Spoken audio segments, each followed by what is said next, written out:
Si te gusta esta historia y quieres que sigamos creando contenido como este, por favor dale me gusta a este video.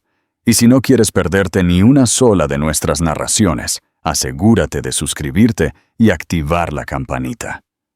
También puedes dejar un comentario para decirme qué te ha parecido. El legado de un fantasma, la herencia que lo cambió todo. ¿Qué pasaría si, en el día más oscuro de tu vida, justo cuando crees haber perdido la última batalla, el universo decide darte un giro inesperado?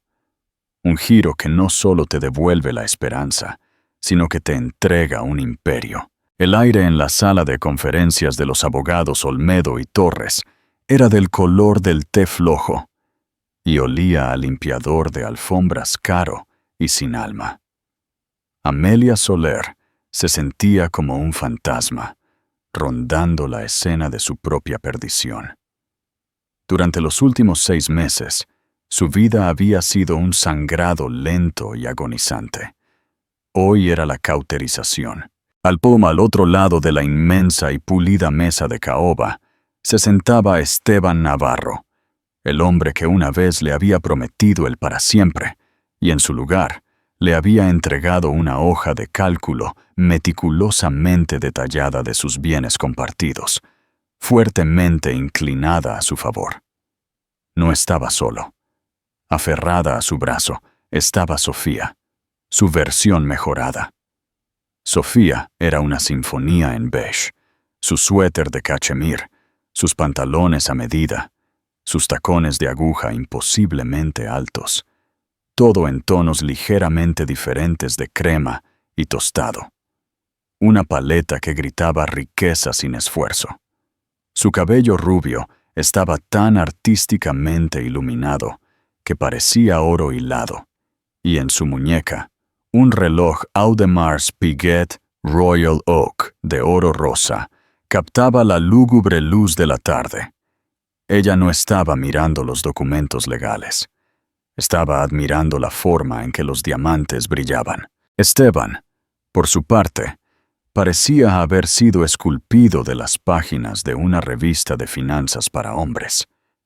Su traje de Tom Ford le quedaba como una segunda piel y irradiaba la confianza engreída e inexpugnable de un hombre que acababa de ganar. Y así era. Había vaciado sus cuentas conjuntas durante 1 año para financiar su vida secreta con Sofía, y luego utilizó a los mejores abogados que el dinero podía comprar para asegurarse de que Amelia, con su salario de archivera universitaria, fuera aplastada bajo el peso de los honorarios legales si se atrevía a luchar. ¿Podemos agilizar esto?, preguntó Esteban, con una voz de barítono suave que Amelia ahora reconocía como una actuación. Gesticuló, vagamente en su dirección. Algunos de nosotros tenemos 1 hora para el té a las 2 en punto, en el campo de golf. La abogada de Amelia, una defensora pública amable pero superada llamada Sara, se aclaró la garganta. Simplemente estamos esperando que la señorita Soler firme el acuerdo de disolución final, señor Navarro.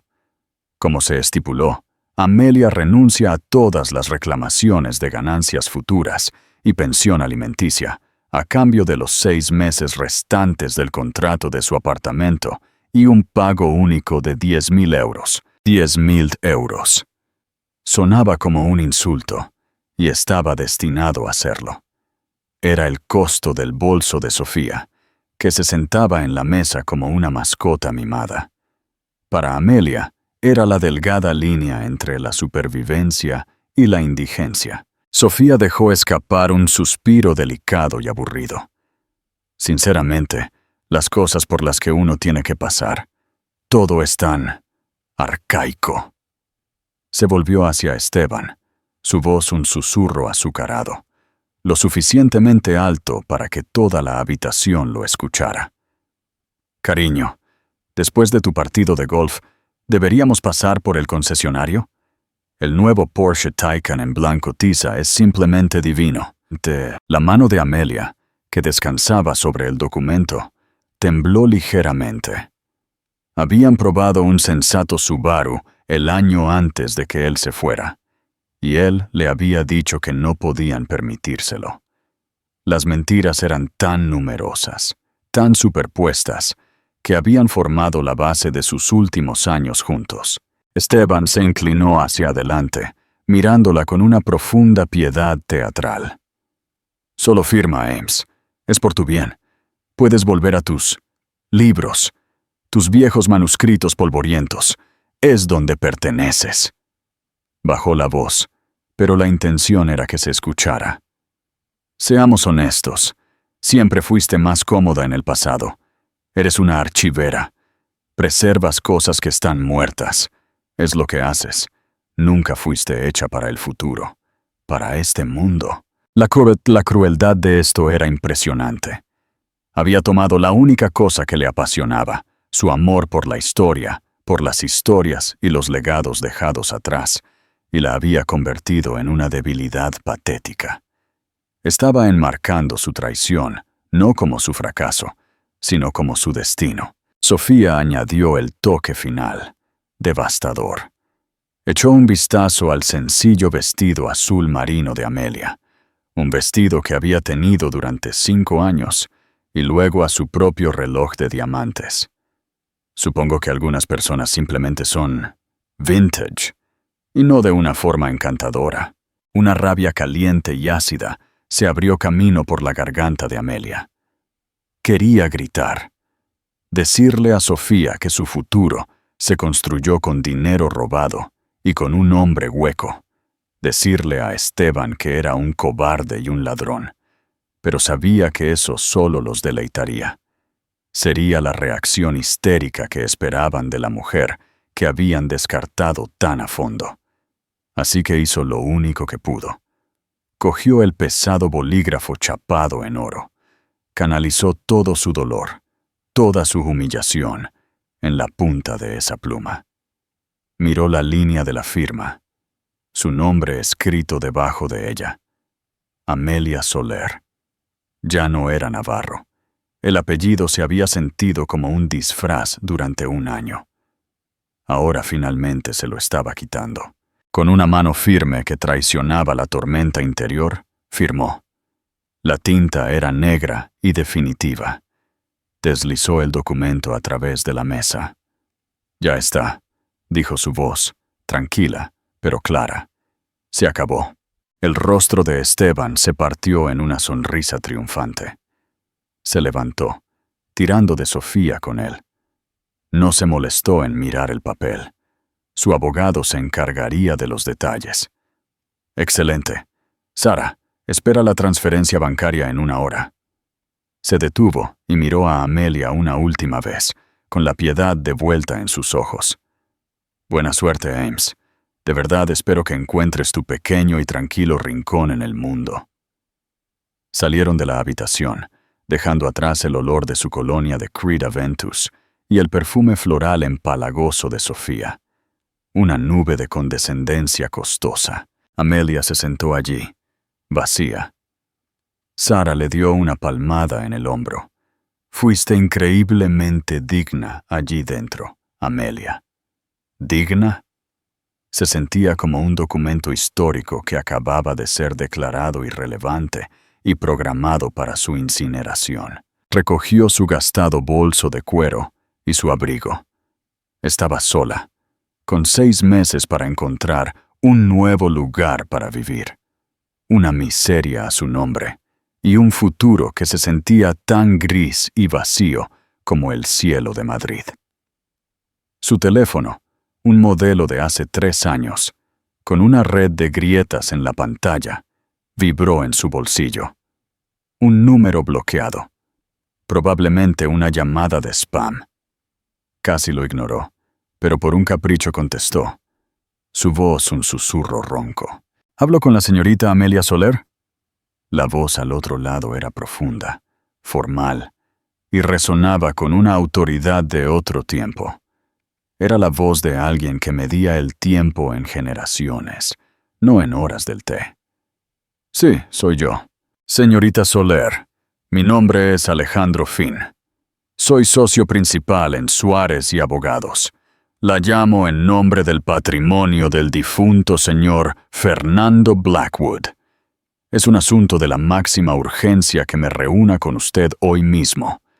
¿Podría estar en nuestras oficinas en la calle Gran Vía 125 dentro de una hora? La mente de Amelia se cortocircuitó.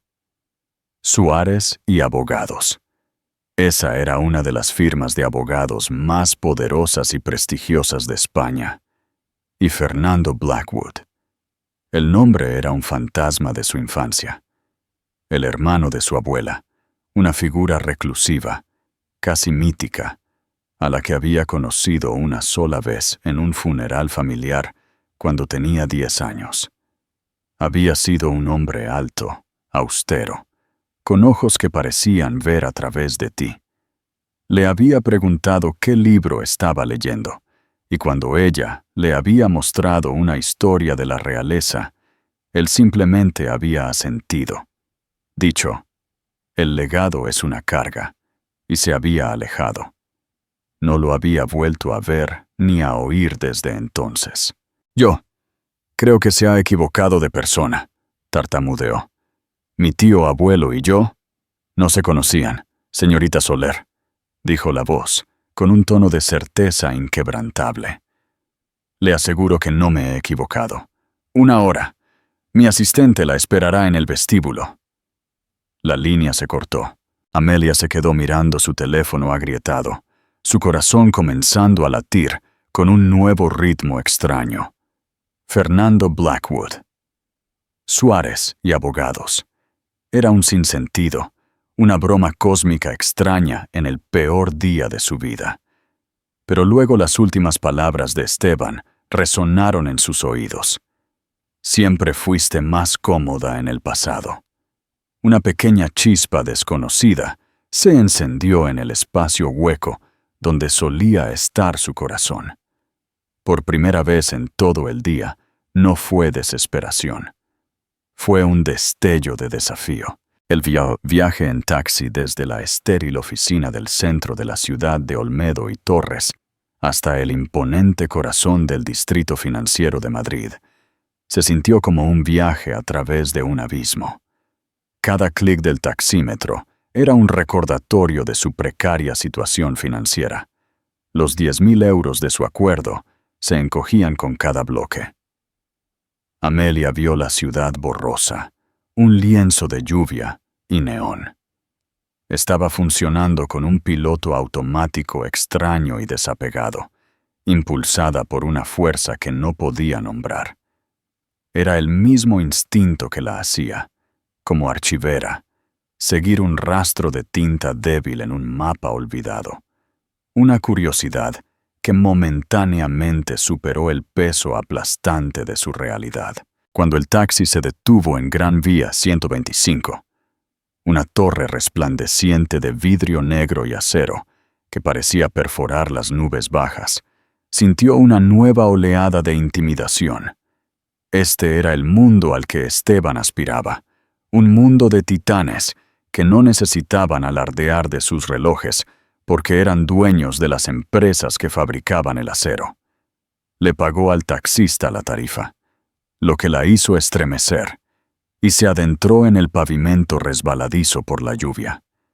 Antes de que pudiera siquiera procesar a dónde iba, una mujer con un traje de carbón afilado como una navaja salió de debajo del toldo del edificio. «Señorita Soler», la mujer le preguntó, con una sonrisa educada pero desprovista de calidez.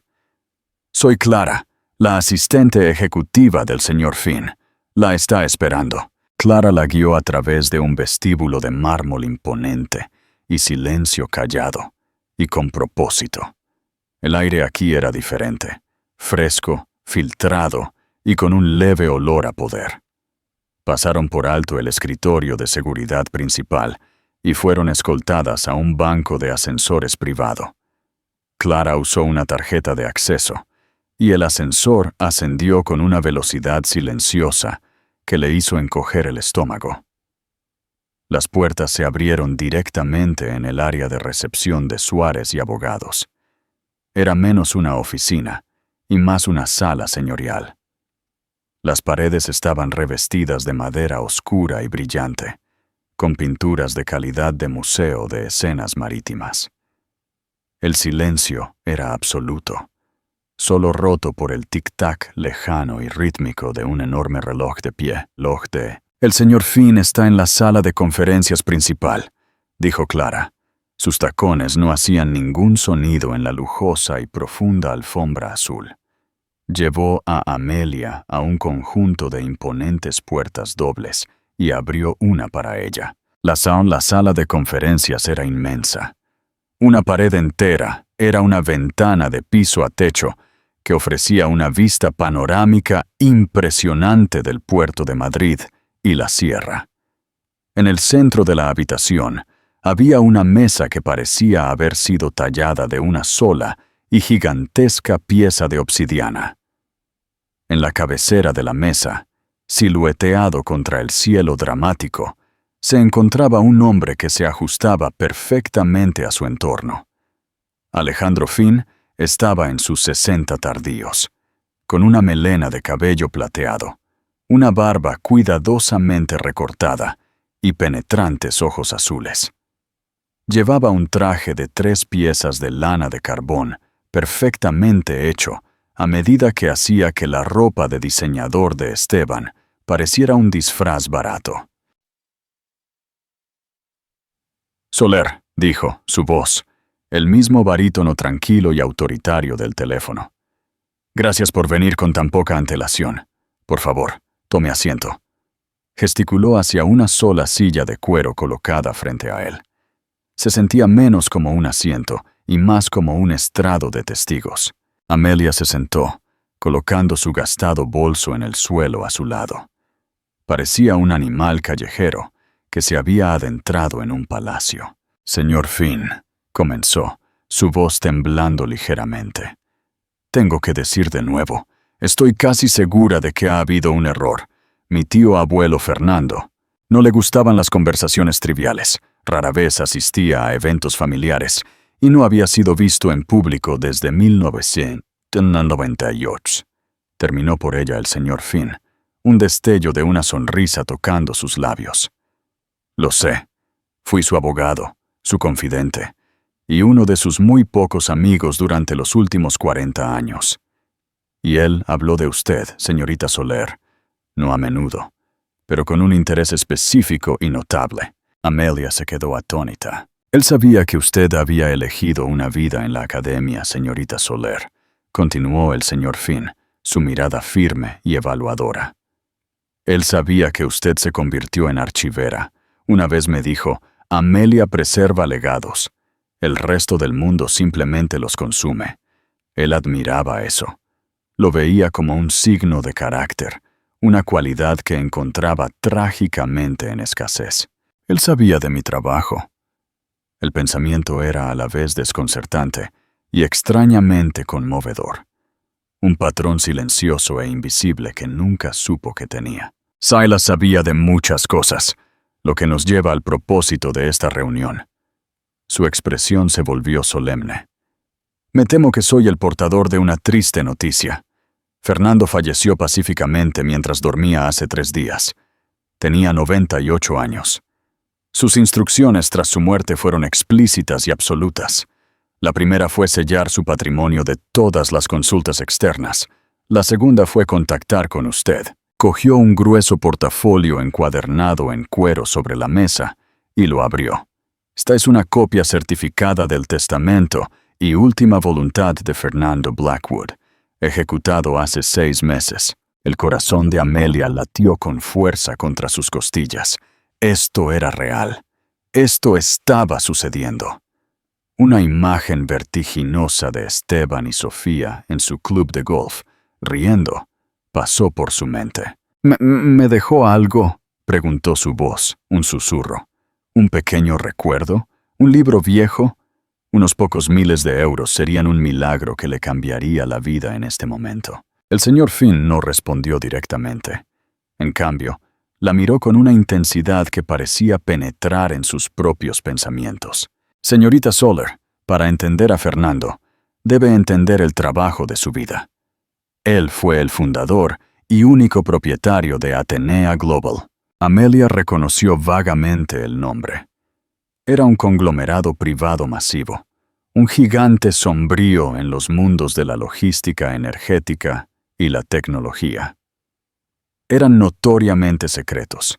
Nunca aparecían en las llamativas revistas de negocios. Su poder era tranquilo, fundamental e inmenso. Atenea no es una empresa pública, explicó el señor Finn. Como tal, su valor no está sujeto a los caprichos del mercado. Sin embargo, una auditoría interna reciente sitúa el valor neto conservador de sus propiedades en aproximadamente 75.000 millones de euros. El número se quedó en el aire, tan vasto y abstracto que pareció succionar todo el oxígeno de la habitación. Amelia se sintió mareada. Agarró los brazos de la silla para estabilizarse. El señor Finn continuó. Su tono nunca vaciló. Fernando no tuvo hijos. Sus otros parientes son primos lejanos, a los que ha dejado fideicomisos modestos pero generosos. Él creía que la riqueza heredada sin un propósito era una plaga que corrompía. Quería que su imperio, su legado, fuera administrado, no solo gastado. Quería a alguien con un sentido de la historia, del deber. Alguien que entendiera que el pasado debe ser preservado para construir un futuro que valga la pena. Deslizó una sola hoja de papel de color crema pesado sobre la mesa pulida. Era una carta escrita a mano. La escritura era temblorosa, pero enérgica. Amelia, comenzaba. Si estás leyendo esto, mi cuenta está cerrada. No me llores. 98 años es más que suficiente. Te conocí una sola vez, pero nunca olvidé a la chica que leía sobre imperios caídos mientras el resto de la familia chismorreaba. He seguido tu carrera desde una gran distancia. Elegiste una profesión noble, tranquila y no rentable. Elegiste el legado sobre la moneda. Por eso, te has ganado mi respeto. Y ahora mi carga. Amelia levantó la vista de la carta, sus ojos muy abiertos por la incredulidad. Carga, leyó el resto, instó suavemente el señor Finn. Atenea Global es una bestia poderosa y está rodeada de chacales que la destrozarían por sobras. No te estoy dando un cofre del tesoro, querida mía. Te estoy dando un trono y un reino lleno de cortesanos y asesinos. Te verán como débil, como una anomalía. No dejes que lo hagan. Tus habilidades como archivera son más valiosas que cualquier MBA. Sabes cómo encontrar la verdad enterrada en montañas de papel. Sabes cómo detectar una falsificación. Y conoces el valor de una historia que ha perdurado. Esta compañía es mi historia. No dejes que la borren. Había firmado simplemente. Fernando, las lágrimas le picaron a Amelia en los ojos. Este hombre que apenas conocía había visto más en ella. Había entendido más sobre ella que el hombre con el que había compartido una vida. El señor Finn dejó que el peso de la carta se asentara antes de dar la declaración final que le destrozó el mundo. Señorita Soler, Amelia, Fernando Blackwood la ha nombrado única beneficiaria de todo su patrimonio. Usted es la nueva propietaria de Atenea Global y de todos sus activos, reales e intelectuales. Ha heredado su fortuna, su compañía, su legado, su carga. El mundo se inclinó sobre su eje. La vista del puerto exterior pareció correr hacia ella y luego retroceder. Era un sueño, una alucinación provocada por el dolor y el estrés. No, susurró, sacudiendo la cabeza. Eso es imposible. Yo tengo 10.000 euros a mi nombre y 6 meses antes de quedarme sin hogar. Me gano la vida catalogando correspondencia del siglo XIX. Y eso, dijo el señor Finn, su voz suavizándose con el primer toque de calidez. Es precisamente por lo que la eligió. Pero hay una condición. Un crisol, como él lo llamó. Por supuesto. Siempre había una trampa. Fernando sabía que la junta directiva trataría de devorarla. No quería que simplemente liquidara los activos y se jubilara. El testamento estipula que para heredar el patrimonio incondicionalmente, debe asumir el papel de presidenta de la Junta de Atenea Global. Y debe mantener ese puesto con éxito, defendiéndose de todos los desafíos durante un año natural completo. Se inclinó hacia adelante, su expresión intensa. Si es obligada a salir por un voto de no confianza, o si renuncia antes de que termine el año, la totalidad del patrimonio, cada euro, cada patente, cada edificio, se disolverá y se donará a la Fundación del Patrimonio Global.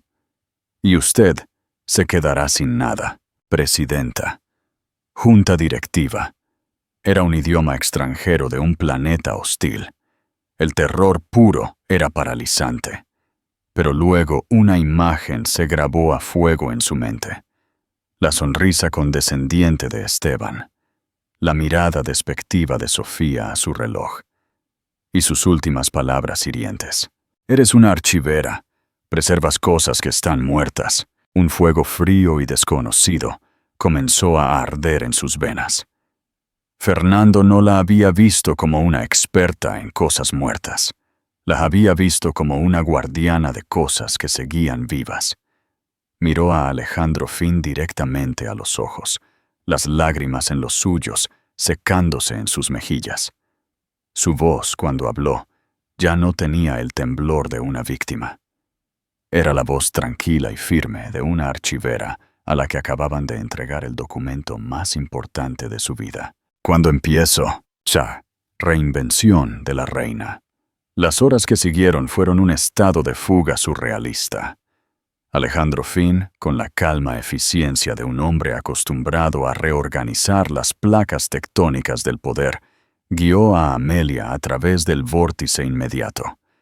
Le explicó la estructura corporativa de Atenea Global, una entidad extensa y laberíntica con intereses en todo, desde la logística de aguas profundas y la tecnología satelital hasta la agricultura sostenible y los derechos de minerales de tierras raras. Era un imperio silencioso. Su influencia se sentía en todas partes, pero su nombre se pronunciaba raramente. La Junta será su principal desafío, declaró Finn, su tono sombrío. Están dirigidos por el actual CEO Marcos de la Torre.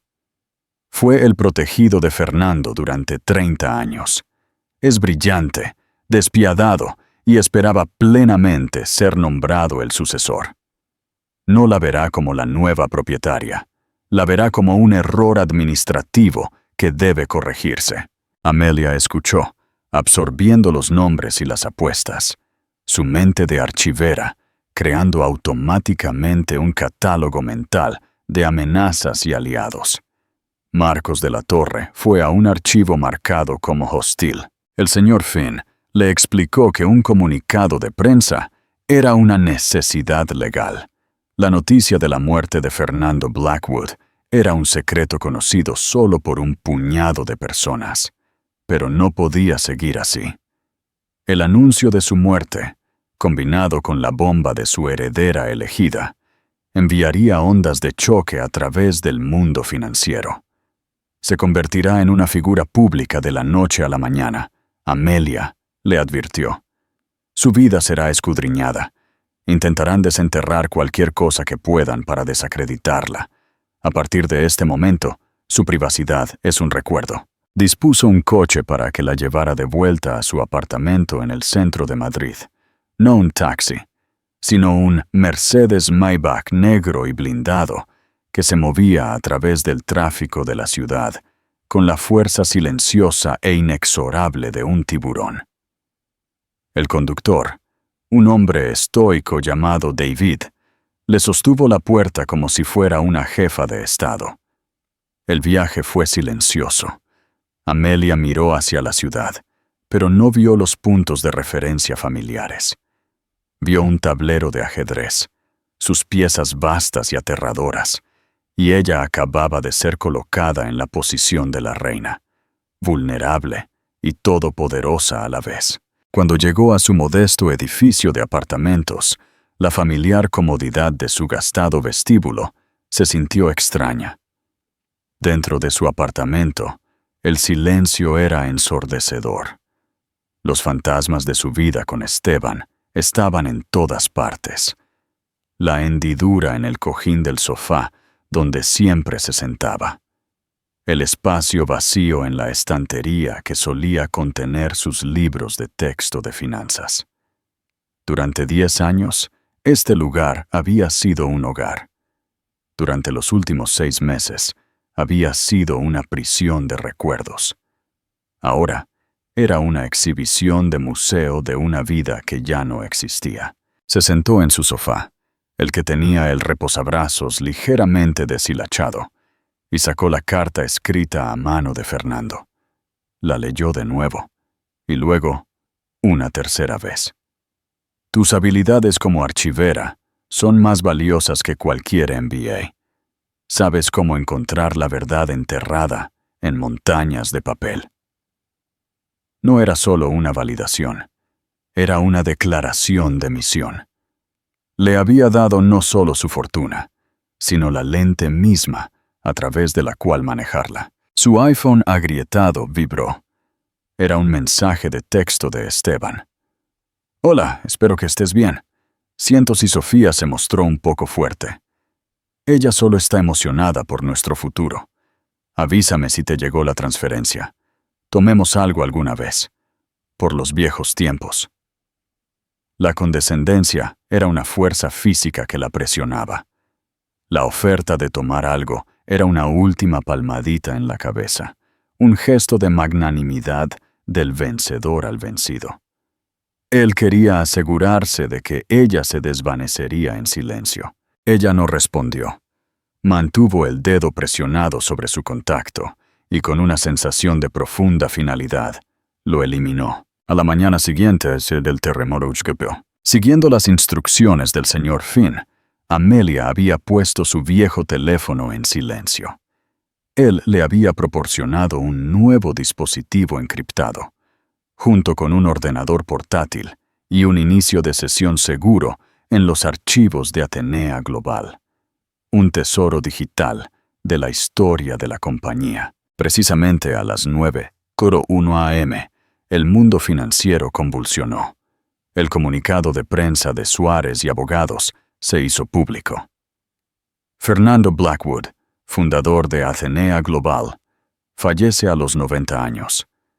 El patrimonio nombra a la archivera universitaria Amelia Soler como única beneficiaria y nueva presidenta. El viejo teléfono de Amelia comenzó a vibrar sobre la mesa de café. No solo zumbó, sino que bailó, patinando sobre la madera como un insecto asustado. La pantalla se iluminó con una cascada de notificaciones de aplicaciones de noticias, redes sociales y una avalancha de llamadas de números que no reconocía. La primera llamada que respondió en su nuevo teléfono fue de su madre, su voz un chirrido frenético de incredulidad. «Amelia, ¿es verdad? ¿Las noticias? Dicen que tú... Oh, Dios mío, dicen miles de millones. ¿Es esto algún tipo de broma terrible?» Amelia calmó a su madre prometiendo explicar todo más tarde.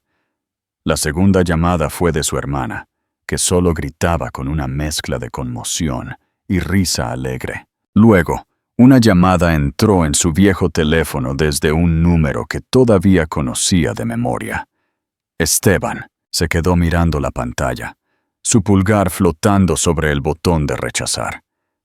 Pero un instinto diferente tomó el control, el mismo instinto que la había hecho aceptar el desafío del señor Finn. Ella necesitaba escucharlo, necesitaba archivar este momento. Contestó, pero no dijo nada, escuchando la estática en la línea. «Amelia, Amelia», Gracias a Dios. ¿Estás viendo esto? ¿Es real? Está en cada terminal de la bolsa. Bloomberg. Reuters. Te llaman la heredera archivera. ¿Qué demonios está pasando? Su voz era un desastre frenético y agudo, despojado de su habitual compostura suave. Es real, Esteban, dijo, su voz tranquila y plana. Hubo un momento de silencio atónito. Luego, el sonido de una respiración aguda y entrecortada. «Oh, Dios mío», susurró. Su tono cambió al instante, volviéndose resbaladizo, conspirador, urgente. Ok, escúchame. Amelia, no puedes confiar en estas personas.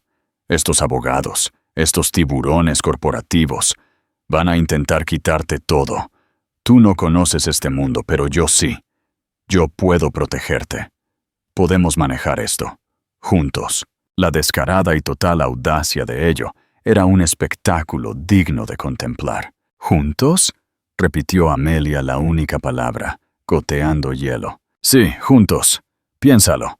Yo sé de finanzas. Tú tienes la posición. Éramos un equipo. Amelia, ¿no te acuerdas de ayer? Ayer fue un error. Estaba bajo mucha presión.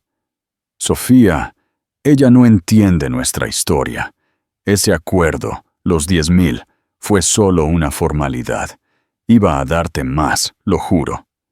Era un mentiroso frenético y patético, y por primera vez lo vio no con el dolor persistente del amor, sino con el ojo frío y claro de un historiador analizando a un líder fallido. Dijiste que pertenezco al pasado, Esteban, dijo, suavemente, retorciendo el cuchillo que él mismo había forjado. Dijiste que era una reliquia. ¿Por qué querrías a una reliquia como pareja? No lo dije así. Intentaba motivarte. Siempre supe que tenías este potencial en ti, esta fuerza oculta, balbuceó, su desesperación palpable. Escuchó una voz chillona en el fondo. Sofía. Esteban, ¿con quién hablas? ¿Es ella? ¿Qué está pasando? Mi madre acaba de reenviarme un artículo del Daily Mail. Un segundo, cariño, siseó Esteban, fallando en amortiguar el sonido. Amelia, escúchame. Tenemos que reunirnos. Esta noche. Podemos arreglar esto. Yo puedo arreglar esto. Me desharé de Sofía. Siempre fuiste tú, Amelia. Siempre. Siempre fuiste tú. El último vestigio de su desamor, el fantasma persistente del amor que había sentido por él, se evaporó en ese momento, incinerado por el calor crudo de su avaricia. Él no solo la había traicionado, sino que nunca la había conocido. «Adiós, Esteban», dijo, su voz desprovista de toda emoción. «No, espera, Amelia, no cuelgues. Podemos ser poderosos, más poderosos de lo que puedas imaginar. Amelia». Él terminó la llamada. Inmediatamente volvió a llamar. Ella lo rechazó. Volvió a llamar. Ella apagó el viejo teléfono por última vez, se puso de pie y caminó hacia la ventana. Fuera de su edificio, una furgoneta de noticias de Telecinco se detenía en la acera. Un reportero ya estaba instalando una cámara. El asedio había comenzado. Su vieja vida había terminado. Había sido firmada ayer, pero solo ahora estaba verdaderamente desaparecida, quemada por el sol naciente de su nueva realidad. Ya no era Amelia Soler, la esposa despechada. Era Amelia Soler, la presidenta de Atenea Global. Y tenía un imperio que aprender. El final gana. Los días que siguieron fueron un crisol. El tranquilo apartamento de Amelia se convirtió en una prisión dorada, asediada por una implacable horda de reporteros y paparazzi. Alejandro Finn, anticipando esto, orquestó su extracción con la precisión de una operación de fuerzas especiales. En la oscuridad de la noche, fue trasladada a una extensa residencia de varios pisos en la cima de la Torre Picasso. una fortaleza anónima de vidrio y acero, con su propia entrada privada y equipo de seguridad. La residencia estaba a un mundo de distancia de su apartamento lleno de libros. Era una obra maestra minimalista, de mármol, vidrio y tonos apagados, con vistas panorámicas de la ciudad que se sentían más como una simulación que como la realidad. Era hermoso, estéril y profundamente solitario. Era el hogar de Fernando Blackwood en Madrid, un lugar que no había visitado en una década. La nueva vida de Amelia era un curso intensivo de 18 horas al día para ser multimillonaria. Sus mañanas las pasaba con tutores, un profesor jubilado para finanzas, un exdiplomático para el gobierno corporativo y una mujer de rostro de piedra que le enseñaba protocolos de seguridad. Sus tardes las pasaba con Alejandro Finn, diseccionando la compleja anatomía de Atenea Global. Pero sus noches eran suyas, y en la tranquila soledad de su torre de cristal, hacía lo que mejor sabía hacer. Se adentraba en los archivos. Los archivos digitales de la compañía eran su santuario. Durante horas, leía décadas de actas de reuniones de la Junta, propuestas de proyectos, memorandos internos y, lo más importante, la correspondencia privada de Fernando. Comenzó a ver la compañía, no como una entidad corporativa, sino como una historia viviente. Vio los riesgos audaces que Fernando asumió en los primeros días, las traiciones que sufrió, las lealtades que cultivó. Vio su visión evolucionar de una empresa hambrienta y ambiciosa a un poder global, con un sentido de responsabilidad profundo, casi feudal. En sus cartas, vio su creciente desilusión con la obsesión del mundo moderno por las ganancias a corto plazo. Están desmantelando las catedrales para vender las piedras, le escribió a un amigo en una carta, y vio el ascenso de Marcos de la Torre, su nombre apareciendo una y otra vez, primero como un brillante joven analista, luego como un despiadado jefe de división, y finalmente como el CEO. Sus memorandos cada vez más centrados en los rendimientos trimestrales y el valor para los accionistas, un lenguaje que Fernando rara vez parecía usar. Vio el cambio lento y sutil en el alma de la compañía. Su primera reunión de la Junta estaba programada para la semana siguiente. Finn le advirtió que sería una emboscada. Marcos intentará hacerte parecer una tonta, dijo durante una de sus sesiones. Él presentará algo complejo, algo lleno de jerga, y exigirá una decisión inmediata. Quiere demostrar a la Junta que eres un maniquí, un sustituto. Tu primera prueba es no morder el anzuelo. Los días previos a la reunión fueron un borrón de preparación. Amelia apenas dormía, su mente un torbellino de términos financieros y estatutos corporativos. El escrutinio público era implacable. Esteban y Sofía se habían embarcado en una gira mediática a gran escala, presentándose como los seres queridos, trágicos y preocupados. El periódico El Mundo publicó una historia con el titular: La heredera multimillonaria, mentalmente frágil, es temida por su exmarido. En el artículo, una fuente cercana a la pareja afirmaba que Esteban estaba preocupado de que la riqueza repentina hubiera causado una crisis mental y que estaba explorando sus opciones para protegerla de sí misma. Era una amenaza pública clara, el primer movimiento en una campaña para declararla incompetente. La mañana de la reunión de la Junta, Amelia se paró frente a un espejo de cuerpo entero. Una estilista elegida a dedo por la oficina de Finn había reunido un guardarropa para ella.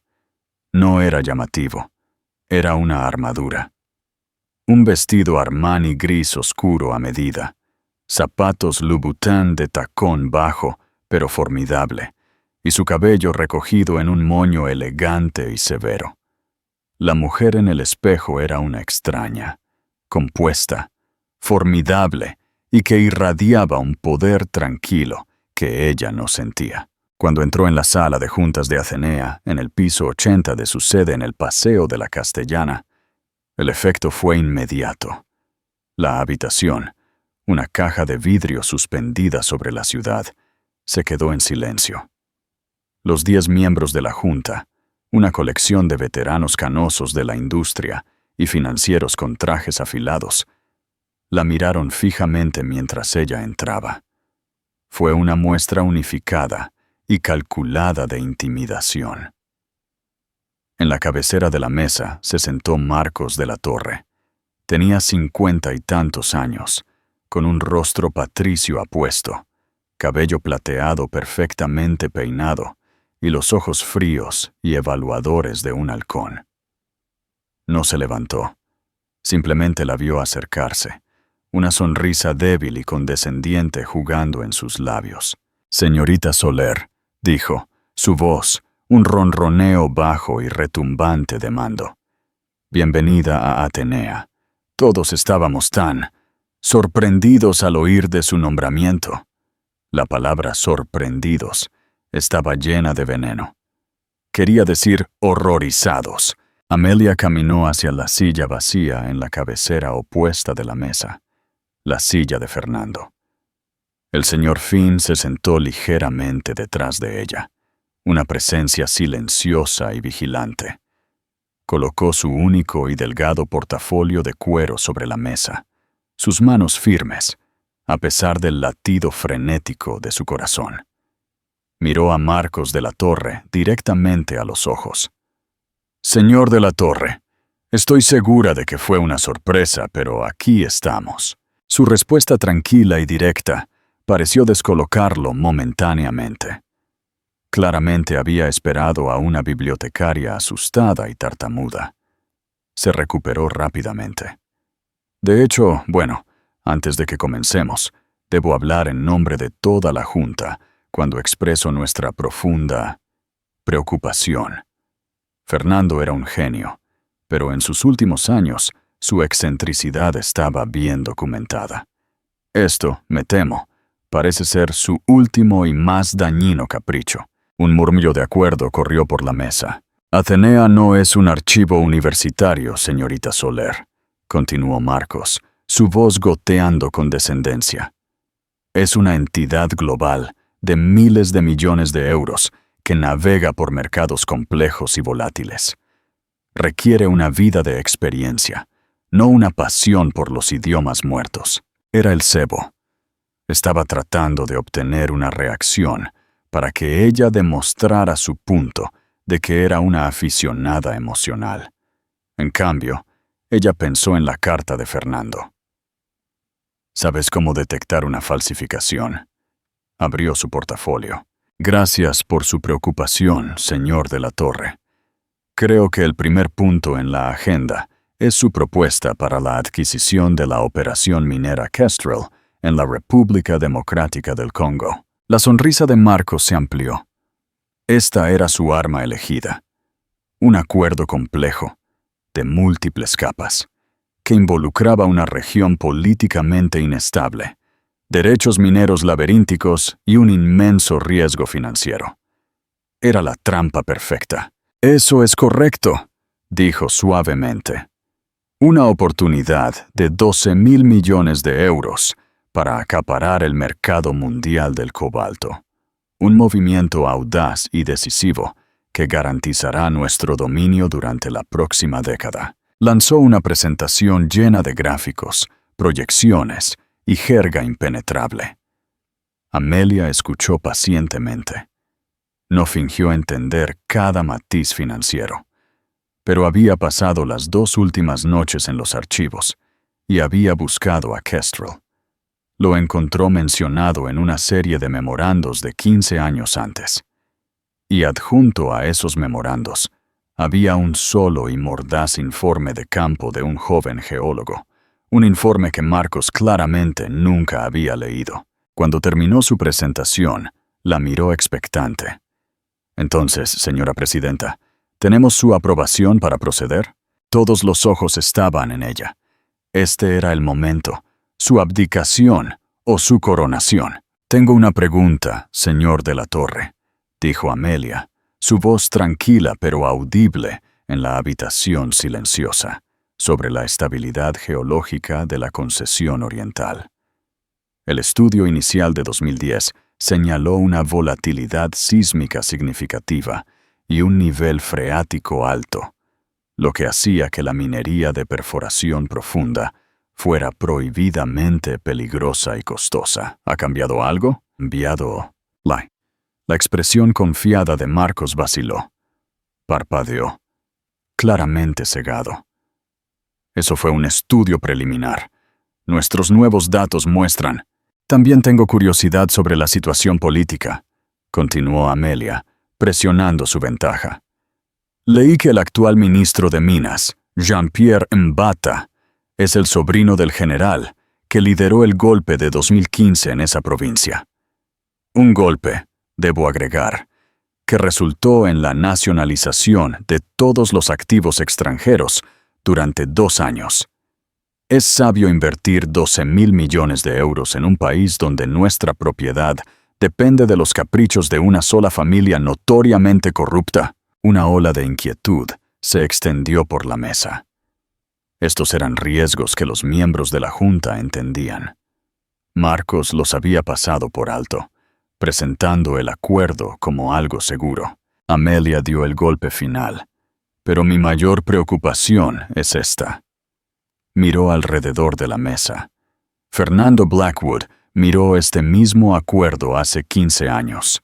Encontré sus notas al respecto en los archivos anoche. Hizo una pausa para el efecto. Él lo rechazó. Su comentario final sobre la propuesta fue una sola frase. Solo un tonto o un ladrón construiría un palacio sobre una falla.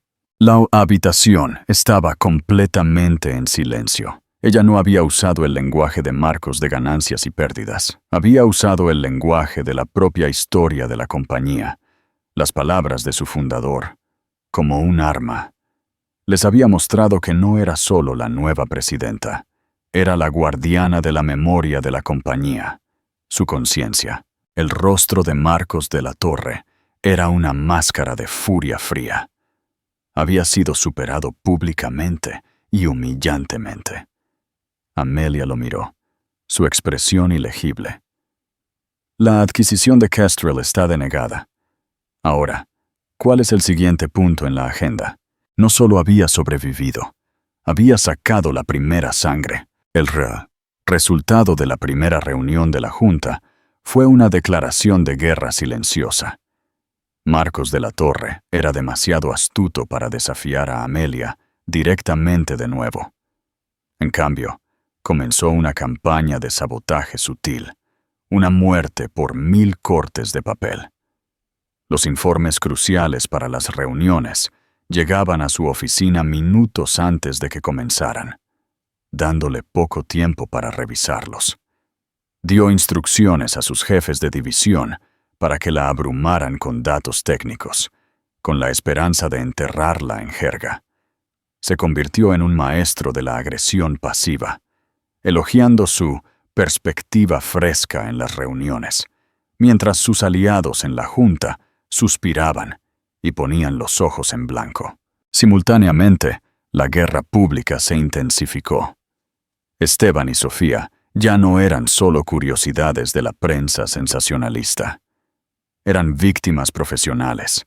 Contrataron a un publicista de alto nivel y comenzaron un bombardeo mediático cuidadosamente orquestado. Dieron una entrevista televisada en horario de máxima audiencia, donde Esteban, con el rostro como una máscara de dolor, habló de la Amelia que una vez conoció. Ella era esta alma brillante y gentil, dijo, su voz gruesa de emoción. Pero este peso de la responsabilidad, es demasiado. La veo en estas fotos, y sus ojos son como los de un extraño. No busco el dinero, solo quiero a la mujer que amo de vuelta de esta prisión corporativa. Sofía, con la mano descansando sobre su panza apenas perceptible, asintió con tristeza. Rezamos por ella todas las noches. La narrativa pública era insidiosa y efectiva. Amelia fue pintada como una figura fría y aislada, una prisionera trágica en una torre de cristal, mientras que Esteban era el exmarido devoto, luchando por salvar su alma. Era un cuento de hadas al revés, y el mundo se lo estaba tragando. La campaña fue claramente diseñada para reforzar su futura reclamación legal, de que ella no era mentalmente competente para manejar sus propios asuntos. Amelia sintió la presión cerrarse. La soledad de su posición era inmensa. No tenía amigos en este nuevo mundo, solo empleados y adversarios. La junta era un nido de víboras con lealtades cambiantes, y Marcos de la Torre era la serpiente, encantándolos a todos. Sabía que no podía luchar contra él en sus términos. Era un maestro de la intriga corporativa. Tenía que luchar contra él en los suyos. Su único aliado potencial era un hombre del que solo había leído en los archivos, el doctor Aris de la Torre, primo mayor y distanciado de Marcos. Aris era el jefe de la División de Investigación y Desarrollo a Largo Plazo de Atenea, un laboratorio semiautónomo que Fernando había financiado personalmente. Aris era un científico brillante y excéntrico, responsable de algunas de las patentes más importantes de la compañía, pero era abiertamente desdeñoso de la cultura corporativa que Marcos había creado. Las notas de Fernando describían a Aris como el único hombre aquí que todavía mira las estrellas. Amelia programó una reunión con él, no en la estéril sala de juntas, sino en sus laboratorios en las afueras de la ciudad. La instalación era un marcado contraste con la sede de la Castellana. Era un campus caótico y extenso de invernaderos, talleres y laboratorios, zumbando con una energía tranquila y concentrada. El doctor Agis de la Torre era un hombre de unos 60 años, con una melena salvaje de cabello gris, una bata de laboratorio arrugada y ojos que brillaban con una inteligencia feroz. No la saludó con un apretón de manos, sino mostrándole un prototipo de un nuevo sistema de purificación de agua alimentado por energía solar. Marcos cree que esto es una pérdida de dinero, dijo Aris, su voz un retumbante estruendo. No hay ganancias trimestrales en dar agua limpia a los pueblos pobres. Preferiría que inventáramos un nuevo sabor de refresco. Fernando financió esta división por una razón, dijo Amelia, mirando el complejo dispositivo. Los ojos afilados de Aris la evaluaron. Así que la archivera ha estado leyendo. Dime, ¿qué es lo que realmente quieres? Señorita Soler ha sobrevivido a su primer encuentro con mi primo. Impresionante. Pero es un depredador paciente. Está dándole vueltas ahora mismo, esperando que sangre. Quiero ganar, dijo Amelia simplemente. Quiero honrar el legado de Fernando, no la versión de él que Marcos ha creado. Pero no puedo hacerlo sola. Marcos tiene a la Junta, tiene el sistema. Yo tengo un libro de historia. Historia es un arma, querida mía, dijo Aris con una sonrisa irónica. Si sabes dónde buscar. Marcos tiene una gran debilidad. Cree que es más inteligente que todos los demás. Se ha vuelto arrogante, y los hombres arrogantes dejan rastros. La guió a su oficina, un espacio desordenado lleno de libros y planos. Sacó una caja polvorienta de un armario. Estos son los antiguos archivos de proyectos de Fernando de los años 80 y 90, las copias físicas. Nunca confió plenamente en los archivos digitales. Dijo que el papel tiene una memoria que los circuitos olvidan.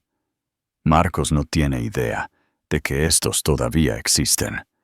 Si ha estado tomando atajos, si ha estado escondiendo sus errores, la evidencia estará aquí.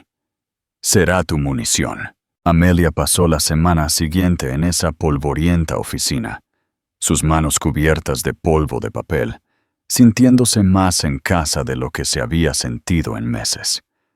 Cruzó los archivos físicos con los registros digitales, y lentamente comenzó a emerger un patrón de engaño. Marcos de la Torre tenía un historial de enterrar proyectos que eran idea suya, pero que habían fallado, trasladando la culpa y las pérdidas financieras a otros departamentos. Más condenatorio aún, había usado corporaciones ficticias, una táctica que aprendió de las notas de Fernando sobre sus propias adquisiciones agresivas iniciales, para comprar patentes de inventores en apuros y luego vendérselas de nuevo a Atenea con un inmenso recargo. Era un esquema sofisticado y de larga duración, de autoenriquecimiento oculto bajo capas de complejidad corporativa. Mientras reunía su munición contra Marcos, sabía que tenía que lidiar con la amenaza pública de Esteban. Los constantes ataques de los medios estaban desgastando a la Junta, haciéndola parecer débil e inestable. Necesitaba ponerle fin. Dio instrucciones a Alejandro Fin para que contratara a la firma de investigación privada más despiadada del país. «Quiero saber todo sobre Esteban y Sofía», dijo. «¿De dónde viene su dinero? Sus historias reales. Quiero la verdad. El tipo de verdad que no se imprime en la página de Sociedad». El informe llegó una semana después. Era un documento delgado y devastador. Esteban, profundamente endeudado por financiar su estilo de vida con Sofía, había estado involucrado en tráfico de información privilegiada, usando información de su firma para obtener ganancias ilegales. Sofía, cuyo nombre real era Chelo Ocaña, tenía un historial de unirse a hombres adinerados. El reloj Audemars Piguet era un regalo de un magnate inmobiliario casado con el que salía antes de Esteban. Y el embarazo, la fecha de parto dejaba claro que el bebé no podía ser de Esteban. La pieza final del rompecabezas fue una serie de transferencias bancarias. Una corporación ficticia, registrada en las Islas Caimán, había estado haciendo pagos regulares grandes a Esteban. Una corporación ficticia que Aris de la Torre ayudó a Amelia a rastrear, de vuelta a un fondo de sobornos controlado por el propio Marcos de la Torre. Todo encajó en su lugar. Esteban no era solo un exmarido oportunista, era un operativo pagado. Marcos estaba financiando la campaña de desprestigio público de Esteban para proporcionar cobertura aérea para su propio eventual golpe corporativo. Estaba librando una guerra en dos frentes, y Amelia era el objetivo. La rabia fría que la llenó fue clarificadora. Todos la habían tratado como un personaje en una historia que ellos estaban escribiendo. Una heredera trágica, una víctima frágil, una bibliotecaria incompetente. Era hora de que ella escribiera su propio final. El escenario perfecto para el acto final. Se presentó. La gala anual del Museo del Prado. Como patrocinador principal, la Mesa de Atenea Global era un bastión de poder, y Amelia sabía que sus adversarios estarían allí. Marcos de la Torre estaría en su trono, y ciertamente habría dispuesto que Esteban y Sofía asistieran, una muestra pública de su alianza profana, diseñada para humillarla en el escenario mundial. Esperaban que fuera una bibliotecaria frágil, fácilmente quebrantada. Estaban a punto de conocer a la emperatriz. Amelia había pasado las semanas previas reuniendo su munición. El doctor Aris de la Torre la había ayudado a desenterrar un rastro de papel del esquema de desfalco de 15 años de Marcos, utilizando corporaciones ficticias para enriquecerse a expensas de la compañía. Simultáneamente, los investigadores privados que había contratado habían entregado un expediente devastador sobre Esteban y Sofía, detallando su tráfico de información privilegiada y la sórdida verdad sobre el pasado de Sofía, el cronograma de su embarazo falso y la fuente de su financiación. El propio Marcos de la Torre. La conspiración era un círculo pulcro y condenatorio. En la noche de la gala, Amelia se transformó. Llegó con un vestido de terciopelo azul medianoche de Schiaparelli, severo y majestuoso. Alrededor de su cuello estaba el diamante Blackwood, una piedra impecable de 50 quilates que irradiaba un fuego azul frío. Cuando pisó la alfombra roja, los fotógrafos que esperaban a una archivera modesta quedaron atónitos en un frenesí. Dentro, los encontró exactamente como había predicho: Marcos, Esteban y Sofía. Disfrutando del resplandor de una preocupación fingida y un poder real. Mientras se acercaba, se hizo un silencio. «¡Amelia!», bramó Marcos, proyectando para la audiencia de curiosos. «¡Qué alegría que vinieras! Esteban y yo estábamos discutiendo lo preocupados que estamos todos». Esteban se adelantó, su rostro como una máscara de dolor. «Ames, ¿te ves cansada? Todo esto es demasiado para ti». Amelia dejó que el silencio se mantuviera por un momento antes de hablar, su voz fresca y clara. «Eso es conmovedor, Esteban, y me alegra tanto verlos a ambos tan bien. Debe ser un estipendio bastante generoso el que Marcos te está pagando desde su cuenta en las Islas Caimán, la misma que usa para lavar el dinero que ha estado malversando de Atenea durante 15 años. Un jadeo colectivo se extendió por la multitud. El rostro de Marcos se convirtió en piedra. Amelia no se detuvo. «En cuanto a ti, Esteban», dijo, su voz bajando pero sin perder su filo. «La Comisión Nacional del Mercado de Valores se pondrá en contacto con tu firma por la mañana. Tu amigo en el fondo de cobertura ya ha accedido a cooperar con respecto a tu pequeño plan de tráfico de información privilegiada». Finalmente, se volvió hacia Sofía, que estaba pálida por la conmoción. «Y Chelo», dijo, usando su nombre real como un arma, «espero que el verdadero padre de tu bebé esté preparado para pagar tus cuentas. Las cuentas de Esteban están a punto de ser congeladas. Por cierto, el Audemars Piguet es una falsificación. Una buena, pero una falsificación». No había levantado la voz. Simplemente había presentado su investigación con calma y metódicamente, como una archivera que presenta sus hallazgos. Se dio la vuelta y se alejó, dejando un cuadro de horror silencioso y atónito a su paso, sus vidas y mentiras completamente desmanteladas en el corazón de la sociedad de Madrid. En lo alto de la gran escalera, Alejandro Fin la esperaba. «Jaque mate, creo», dijo suavemente. La repercusión fue inmediata y absoluta. La mañana después de la gala, un arruinado Marcos de la Torre ofreció su renuncia en una reunión de emergencia de la Junta. Amelia la rechazó. «Una renuncia implica que tienes una opción, Marcos», dijo, su voz como acero frío. «No la tienes». La Junta votó por unanimidad su despido por causa justificada, y mientras la seguridad lo escoltaba fuera de la habitación, su era corrupta terminó. Días después, Esteban fue acusado por la CNMV. Su persona pública se hizo añicos junto con sus finanzas. El año que siguió fue uno de profunda transformación. Amelia no solo dirigió a Atenea Global, la curó.